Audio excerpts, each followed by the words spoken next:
I have quite a few conversations with young people, as you can imagine, about the purpose of life. People asking, where is my life going? What is God's plan for my life? How can I discover my true vocation? And these are really important conversations.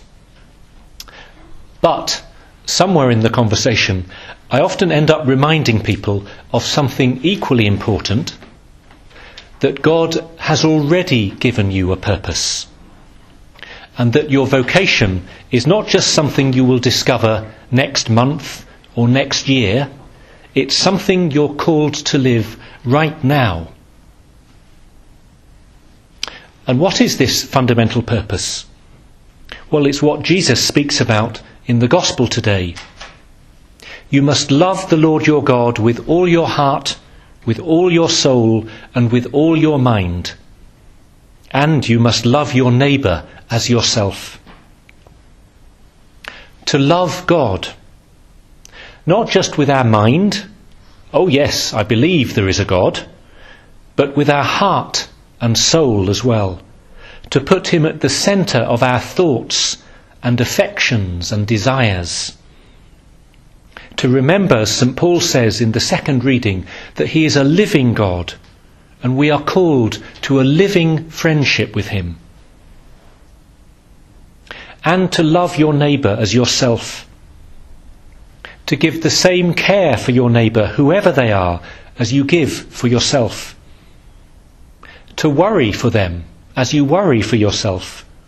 To give time to them as you give time, very naturally, without a second thought, to yourself. Jesus wasn't the first to teach these commandments.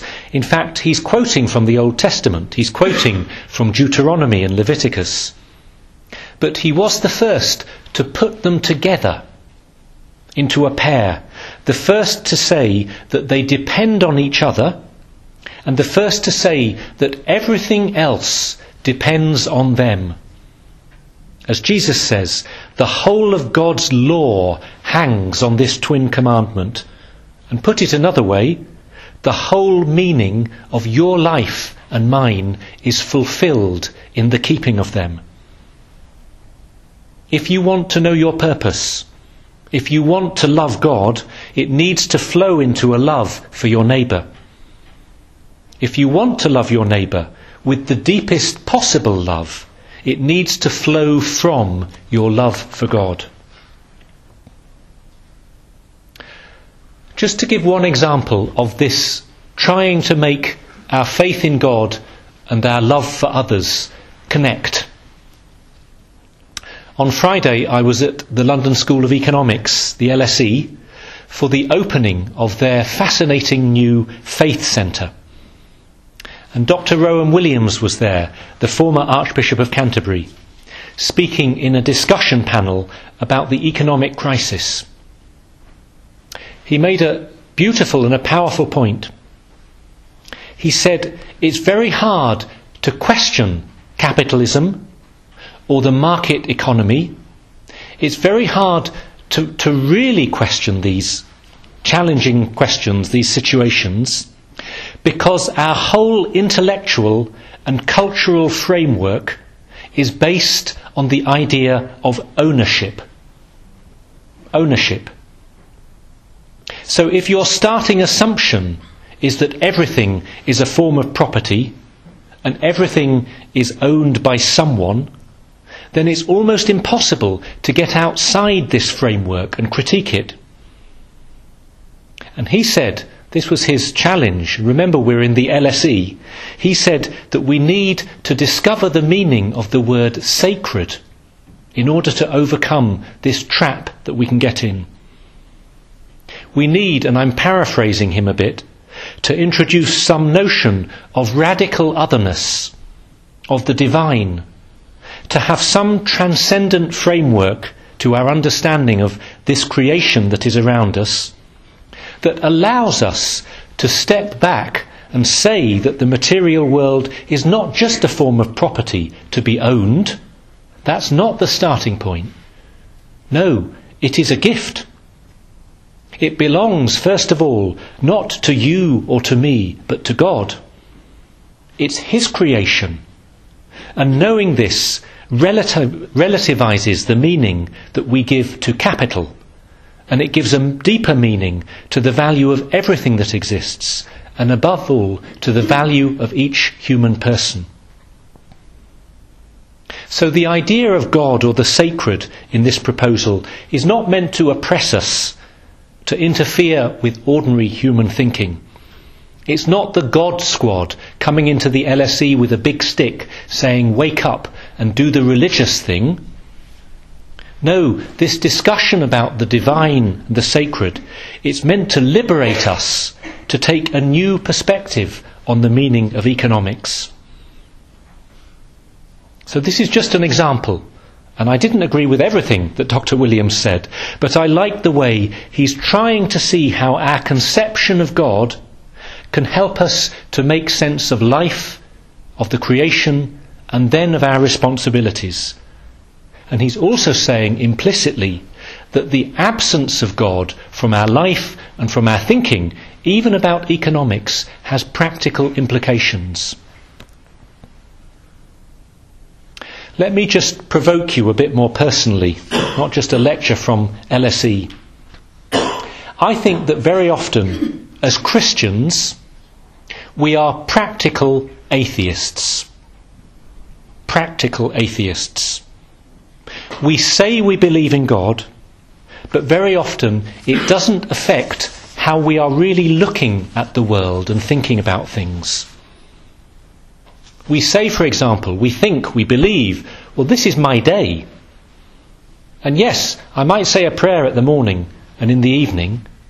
So prayer and God is a part of my day. Do you see how that doesn't make sense, really? It's not my day, it's God's day. I'm part of His world. I'm part of His life. It's not that He is a tiny part of my life. If this is the God we're talking about, it's not the living God. And tell me honestly, have you ever had a conversation that goes something like this? You've said to someone, well, I have a friend. She doesn't believe in God, but she's a lovely person. Now, my faith is important to me, but if it's not important to her, that's fine. Well, okay, I'm sure she is a lovely person, and I know lots of lovely people, and I'm certainly not saying that you have to be a Christian to do good or to have a moral code. Of course you don't.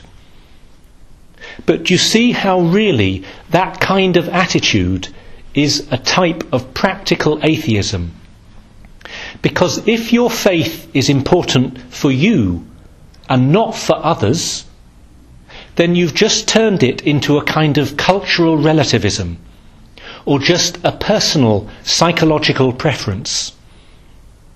If you think your faith is true for you, but not true for others, I'd say that really means it's not true, full stop. Because in philosophical terms, to be true means that it's true not just for me, but for others as well. Truth is truth. In more ordinary language, if you say that something is really important for you, but not for others, it shows that it has a very limited importance in your life. Even as Christians, I think, we don't often feel the sadness and even the tragedy of atheism. We take it for granted, almost as the atmosphere we breathe. I don't mean to judge people here at all for their lack of faith. I'm not talking about judging others. I'm talking about our attitude.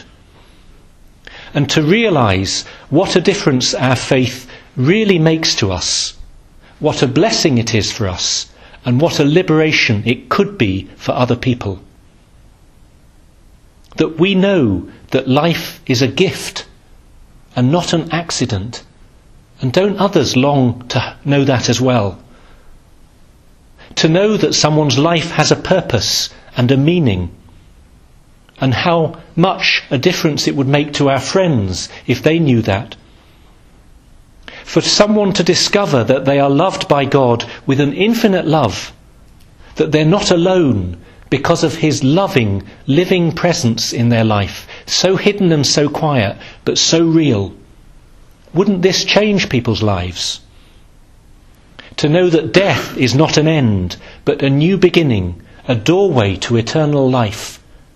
Wouldn't that give hope to your friends as much as to you? These are not small things, but so often we treat our faith in God very casually, and we speak about God without much care or conviction, or we simply don't speak about him at all.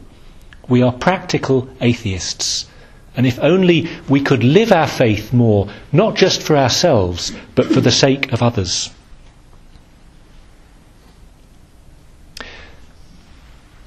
Yesterday, I was on pilgrimage with many of you to Canterbury, and we had a wonderful day, lovely sunshine and a fantastic day of activities and trips.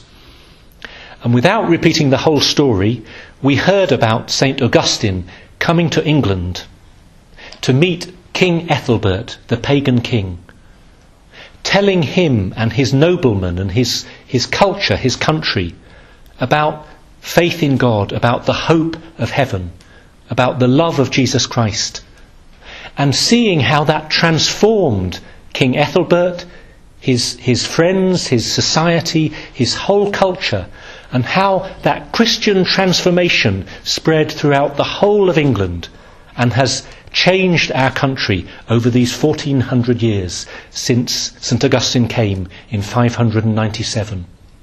Faith makes a difference. Believing in God makes a difference.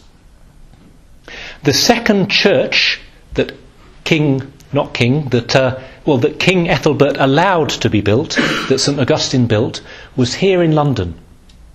And that church that he built in about the year 600 is built on the very same spot where St. Paul's Cathedral is today. So when you go to London, the centre of London, and when you look at the dome of St. Paul's, you know that you are looking at the witness of Christian faith that has stood there for over 1400 years, at the centre of our country, at the centre of our culture. Did you know, you can fall asleep now if you like, I'm going to tell you something about zoning laws. Yeah? But the building regulations in central London are based on needing to see the dome of St. Paul's Cathedral from various fixed points in the city. And you are not allowed to build a building that gets in the way of St. Paul's Cathedral. So you know the new cheese grater building that's just gone up in the city, yes? That's got one vertical wall and the other is at a strange angle, narrowing at the top. The reason it's built like that is not to please some fancy architect. It's so that when you step back from that building, you can still see through and see the dome of St. Paul's. The whole of London is designed around this view and these building and zoning laws. Part of me is maddened by this because I love big skyscrapers. And I would love London in one way to become a New York or a Dubai or a Shanghai. But another part of me thinks, isn't it amazing that we have built into our city and our culture and our architecture the fact that the temple of the Lord is meant to be at the heart of everything we do. That the tiny church that St. Augustine built, that King Ethelbert allowed, is still there in the form of St. Paul's. And for all sorts of complicated historical cultural reasons, we've decided that it's important that whatever we build, wherever our culture goes, we need to have that vision of God and of faith at the centre of our city. It might be a quirky London thing, but it reminds us how much we need God at the centre of our lives, at the centre of our culture. And if we do, what a difference it makes to everything else.